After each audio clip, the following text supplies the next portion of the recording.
Hi hello welcome to news pulse YouTube channel. Nagara Panchami ವಿಶೇಷತೆ ಏನು ಸಿಗುತ್ತದೆ ಈ ಹಬ್ಬದಿಂದ?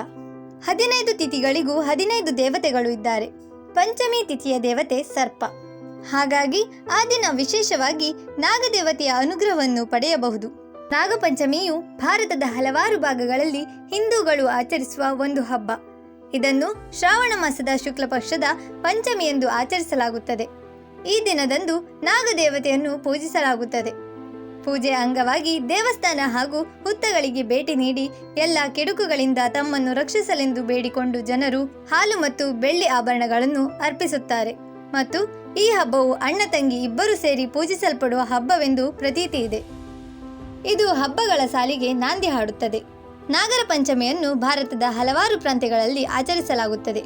ಮಹಾರಾಷ್ಟ್ರದ ಬತ್ತಿಸ ಶಿರಾಳ ಎಂಬ ಗ್ರಾಮದಲ್ಲಿ ನಾಗರ ಪಂಚಮಿಯಂದು ಜೀವಂತ ಹಾವುಗಳನ್ನು ಪೂಜಿಸಲಾಗುತ್ತದೆ. ಈ ದಿನದಂದು ಹೆಣ್ಣು ಮಕ್ಕಳು ತಮ್ಮ ಸಹೋದರನ ಒಳಿತಿಗೆ ಹುತ್ತಕ್ಕೆ ಹಾಲನ್ನು ಎರೆದು ಪೂಜಿಸುತ್ತಾರೆ.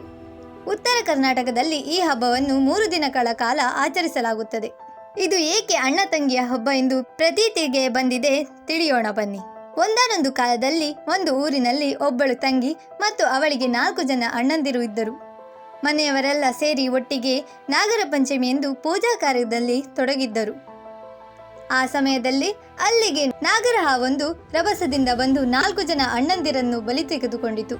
ನಂತರ ಆ ತಂಗಿಯು ಅಣ್ಣಂದಿರನ್ನು ಕಳೆದುಕೊಂಡ ನೋವನ್ನು ತಡೆಯಲಾರದೆ ಆ ನಾಗರ ಹಾವಿಗೆ ಹೇಳಿದಳು, ನನ್ನ 4 ಜನ ಅಣ್ಣಂದಿರಲ್ಲಿ ಒಬ್ಬರನ್ನಾದರೂ ಬದುಕಿಸಿಕೊಡು, ನಾನು ಯಾರನ್ನು ಅಣ್ಣ ಎಂದು ಕರೆಯಲಿ ಎಂದು ಕಣ್ಣೀರಿಟ್ಟಳು.